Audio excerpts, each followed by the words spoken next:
you probably don't want to do my very dumb bit, so I won't make you do it unless you want to, but I've been doing with guests, I've been like hiding you and then going like, my name's Ashley Clements, and then you come on and go, my name is Rachel Kiley. And this is I'm not going to do that. Hey, surprise! Look who my guest is. It's Rachel. This is Rachel Kiley, one of the main writers of the show. There from the very beginning, really the entire only writer for the Lydia Bennett spinoff. That's not true. Correct. There was an episode that was just her cat, and I did not write that. I appreciate your honesty, not taking credit for work you didn't do. That's solid Can't do integrity. And that's what we're looking for here in these rememberings. But I'm so glad to have you join us today, and I can't wait to get into some behind the scenes stuff that I might not even know with you. If you want to support the show, check out my Patreon, and you can get extended and bonus episodes there. But without further ado, my name's Ashley Clements. Rachel Kiley is here, and this is the Look Back Diaries. And then I do a theme song bit. It's a bit that I keep doing because I have another idea. Hey Rachel, thanks for being here. I realize that I don't actually know that much about the writer's room process of the Lizzie Bennet Diaries, but I do remember that at the time, you were our representative 25-year-old girl in the writer's room. I remember when I was introduced to you, which I guess was on the first shoot day? Third. I didn't show up till the third round of episodes. That is right. Yeah, you were really reclusive, which was weird. I had a job, and then I was in Winnipeg for a month. Okay, that's fair. That's fair. And now we've already told them, those who know the show well will recall that Collins had someone in Winnipeg, Manitoba, and now you know why. Because that's all you, right? But it's me and Jack's thing, yeah. But I remember, yes, now that you say that, I remember finally meeting you and being like, oh my god, you're real, because I was reading your very funny episodes, but I remember that I had been told, you know, that you were basically Lizzie's age, and I remember thinking, oh good, there's someone in there who actually knows what it's like to be a girl this age, a woman this age, because at that point, it was just you and Bernie and Margaret, I think, right? Right. Do you want to tell us how you got hired and what it was like at the beginning, even before I was a part of the project? Before then, I'd known Bernie for a while. We were friends like before I graduated college and moved out to LA. And we'd worked together on some other stuff, and he was just like, hey, I'm doing this project. Are you like passionate about Pride and Prejudice? Do you want to come work on it? And I was like, I'm gonna say yes. That sounds like a thing I could say. Were you passionate about Pride and Prejudice? I still have never read Pride and Prejudice. Whoa! Major reveal! Major reveal! But there are a lot of Pride and Prejudice references and quotes at the beginning, so, you know, we definitely had, I don't know if that's all Margaret, but we definitely a lot of had, it probably was. Well, and that's interesting because I wonder if that's part of what made you most able to reimagine Lydia, because slowly, eventually, you sort of became the Lydia writer, and over the course of the show, different writers ended up gravitating toward different characters. Everyone wrote Lizzie, obviously, but Margaret ended up being sort of like more the voice of Charlotte, and Bernie really wrote like a lot of Caroline stuff, and Kate, you know, became our romance aficionado. Go figure. And right? And I remember Jay talking about really having an affinity for Gigi, and he wrote her big emotional episode, and so there was, yeah, just this sort of like people gravitated towards their like main favorite character. Fairly quickly you became the Lydia writer, but that wasn't true at the beginning. Do you know how that kind of evolved? That's a very good question. I think some of it, look, I had no idea what I was doing. This was like the first kind of actual writing Neither did job. Yeah, right at the time. I feel like part of it was I couldn't get like a good handle on who they wanted Lizzie to be before you came on, because like we didn't see any of your episodes until I think right like after we'd written the first 2 rounds. We'd already written like 16 episodes before anything actually shot. Oh wow. So and I feel like you can tell that in some of the earlier ones, like really the characterization comes out through you guys and how like your acting choices more than the writing choices. And I feel like I didn't have as good of a grasp on Lizzie early on, and they had such a clear, or afterwards we figured out Bernie had like a very clear vision of what he wanted that we hadn't really discussed. So I was just like, well, they're not going to let me play with that character, so I'm just going to go play with this character that nobody else is really paying attention to, which is not a good way to do stuff. Well, look, because it worked out very well in this case, and you ended up, like, you know, probably the most unique and most remarked upon thing about the Lizzie Bennet Diaries, other than, you know, like the format and that kind of aspect of the adaptation, but the biggest kind of element of adapting was ultimately sort of the redemption of Lydia Bennet and creating a Lydia Bennet that audiences fell in love with. And that very much is something that, you know, MK gets a lot of credit for, and everyone was writing, you know, the early episodes, but you two really kind of ended up locking in on this characterization and understanding of this character that, you know, is one of the most emotionally satisfying parts of our show. As much as people love the Darcy stuff, I have heard from hundreds of people over the years about how impacted they were by Lydia's story and the sisterly relationship between Lizzie and Lydia. And all people ever write to me about Darcy is, when do I get my Darcy? And I don't have the answer to that because Darcy is a fictional character. But I don't hear, people don't reach out to me about the romance the way that they reach out to me about, you know, saying things like watching Lizzie treat her sister that way and then learn to treat her sister differently affected the way I treated my own sister. And, you know, you helped make that. Well, I did some of it, but I feel like so. Take it.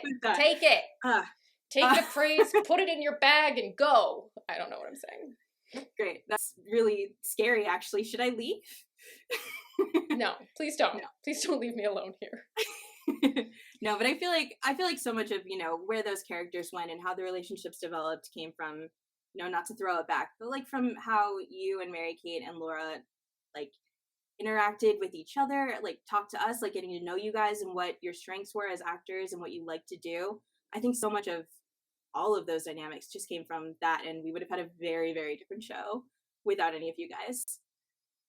I agree on all of it, but I'm giving everyone credit.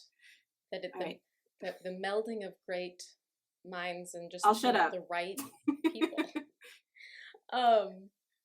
Yeah, but just take your praise and snack on it. So obviously we're on episode 5 here, and it's not Rachel's first episode that she wrote, but I was saying to Rachel before we were recording, it's hard to pick episodes to give to Rachel because she wrote such consequential and memorable episodes that the actors want to be a part of them. If you look at the list of episodes written by Rachel, there are some of the most talked about, most famous, most gift episodes of the Lizzie Bennet Diaries. And so you will probably be here less than I might have wanted you to be in some ways, because it's a delight to talk to you, and also you can offer a lot of insight that I don't have because I knew what was happening in the room, but you were in rooms I wasn't in.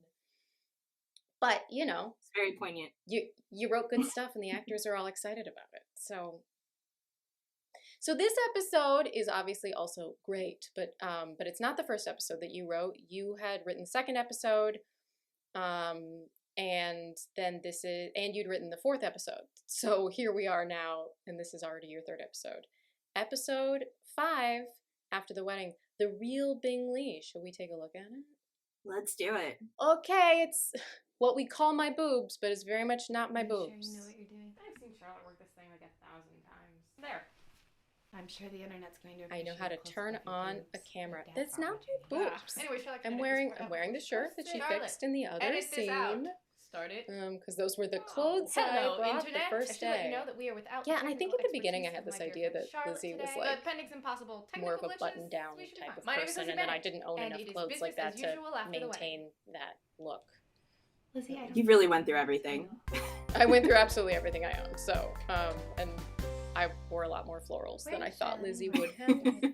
Living here. Charlotte may Look, have we had have a limits few with too web many series. vodka tonics last night. Indeed, I got a indeed. pocket diet from her after the Oh yeah, I and remember I- this was like, Oh my sorry, god. this was another one where like people were saying that I just always had all the characters get drunk and hungover, which I feel like was very appropriate for the mid-20s, but whatever.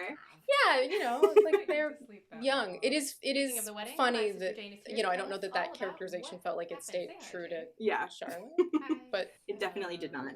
but we didn't have, as you say, like We're not gonna talk you about didn't this, know sorry. who we were yet. Fine. Where are you going? Laura is, of No, course, in hey, an what are you especially doing? Don't go in my room. adorable Why are you putting on outfit my sweater? today. Oh, that's cute on you. So you were writing Jane Oh, costume my theater God. from the beginning. I had the You most were really, amazing night. because you have written Every a lot of guy Jane costume ever theater wanted episodes. to dance with me, but Yeah, Not me as Thing Jane. as Jane I like actually to doing call her it, own costume stole theater. my heart. We yeah. danced Back at the together beginning, almost there were all a lot night. It of was like different the vlogging stormy styles clouds that Bernie really wanted parted to into incorporate, and you space see that was with the like sun shining some of the later happiness ones too. Like we down just into used a my lot more life. tropes I would early never on say that. that were So specific to the because I vlog heard world. rainbows and puppies and gosh, isn't life grand? Was Don't you costume think we made theater just the a vlog cutest couple? Yeah, it was thing? yeah. Lily Singh I know did a lot of it. Oh, yeah. Okay. And so yes, Oh she's my wearing the God. shirt that I'm wearing right now, and He is very we had handsome. already out of order shot the Listen, episode. I'll be wearing this in Jane, episode Jane, 7, and but we had already I shot would that. prefer And to but say because we something shot them out of more order, I don't think we'd mocking and realized that bitter, it so hadn't actually I'll appeared live on with Lizzie that. yet. So this Oh, is the Lizzie, shirt's you're first appearance so on the show. silly. But you know who else I spent Such a an lot of time iconic with? thing. Bingy's sister, Yeah. Caroline. That's why I so still own it. wonderful and clever. I wish she was my We're a sister. little, You and Bing maybe did hit it off mocking rather well. here. Maybe she will be your sister someday and be less mocking than your current Sorry, I'm sister. just getting Or so distracted maybe watching we'll it. I haven't just seen date this in for 10 a little years. while, get our sexy times on, that kind of thing. And Maybe, Laura and is maybe so that will lead to adorable something as more pure like and the wholesome. reluctant, No, it's not like I don't like want me to be speak so hastily of mean commitment, especially it's with a very man that Jane. my mother picked out and practically stalked for me and my sister. No, but sometimes things Mrs. just Bennett happen was and such who a knows, maybe this is such a just character we fate. never saw. Darcy was there too. Why I don't we talk love about him, Mrs. Jane? Bennett.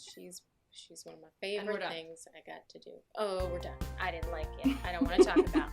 I don't want to talk about it. So this is the first time that we see Lizzie as Jane, and it's the first time Jane is roped into costume theater. It establishes the blue shirt. I realize you didn't write that, but that happened. But it's funny because when I was plotting out like who's going to do what episode, you have written the Jane as Darcy episodes as well. So it's just interesting to like right from the beginning you were the one kind of writing Jane into costume theater stuff.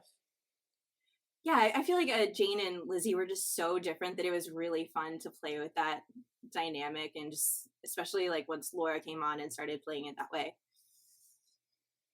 Just kind of took over that too, I guess. Well, that's some good stuff because people love Jane as Darcy, which we won't see for a bit, but it's a big hit when it happens.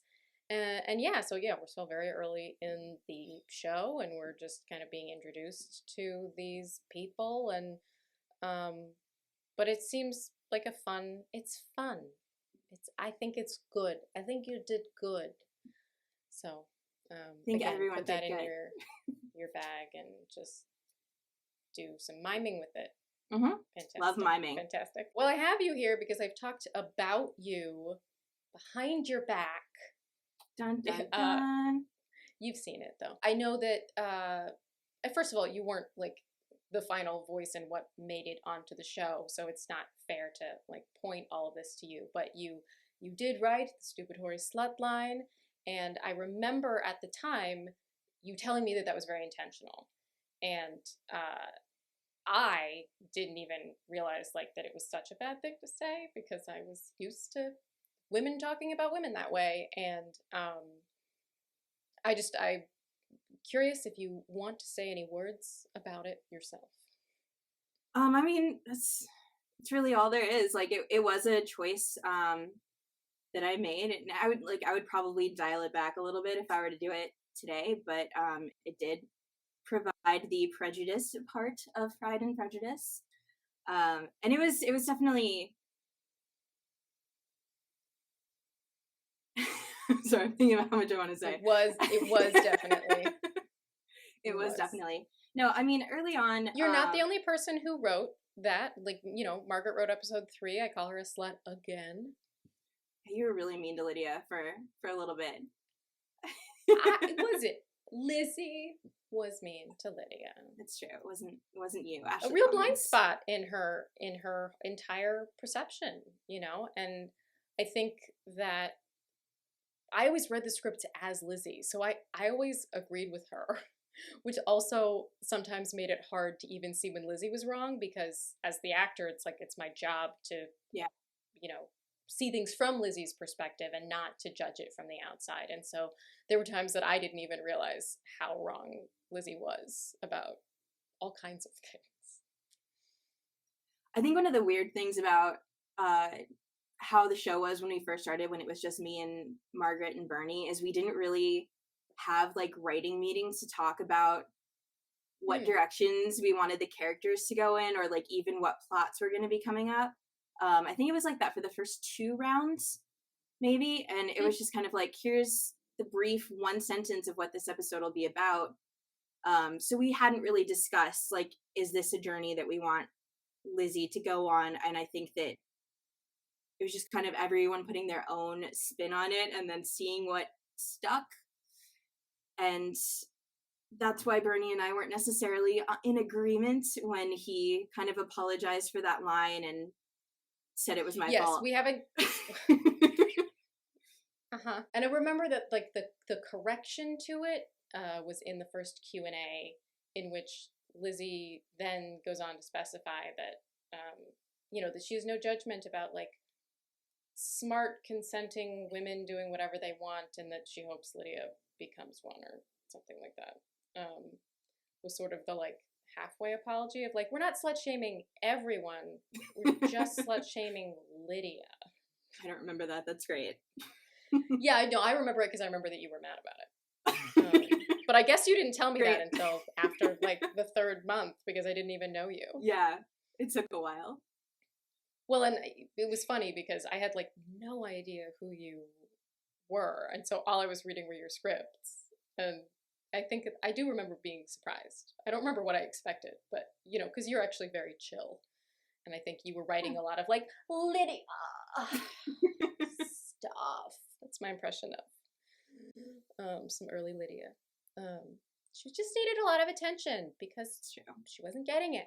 That's why she got her own whole book. Yes, she did, and you co-wrote that with Kate. Yes.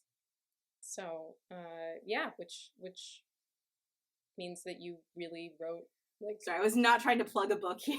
It's great. It's great. Let's plug a book. And so, but you ended up with so much ownership of the Lydia story, which is very cool. So it didn't start in this episode because she wasn't here. I'll have you back on when she is. An absolute delight to have you join us. Thank you so much for your time and for this episode, and for all that you contributed to the Lizzie Bennet Diaries. I'll have you back soon, please.